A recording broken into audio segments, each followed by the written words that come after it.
Hello, so I'm about to start in this bedroom, and as I said, it's got textured wallpaper, which isn't terribly fashionable these days.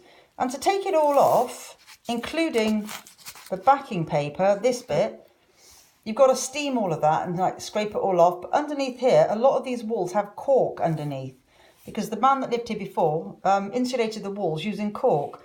So that would make taking all this paper off really laborious, and the cork is going to be glued to the wall in big fat dollops of glue, which would damage the wall. So the quickest way to make this room nice and smooth is literally just peel off the front like that. It comes off nicely. Oh yes, look at that. It's actually really satisfying. Whoops, and once you just grab a corner, and I'm not trying to film at the same time, I'll be able to just pull off much bigger pieces and I'll have a nice flat surface, because that, I like a lining paper, and I'll just paint straight on top of that. Perfect. Great way to get a really good result, about a 9 out of 10 quality instead of 10 out of 10, but in a fraction of the time.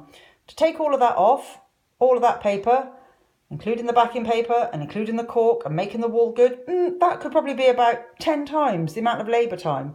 Whereas just peeling off that front, that's going to take me probably this whole room, a couple of hours, including the ceiling, and it will still look a 9 out of 10 grade. Whew, but in a tenth of the time. That's a really good ratio, isn't it? If you're mathematical. Work it out. Bye.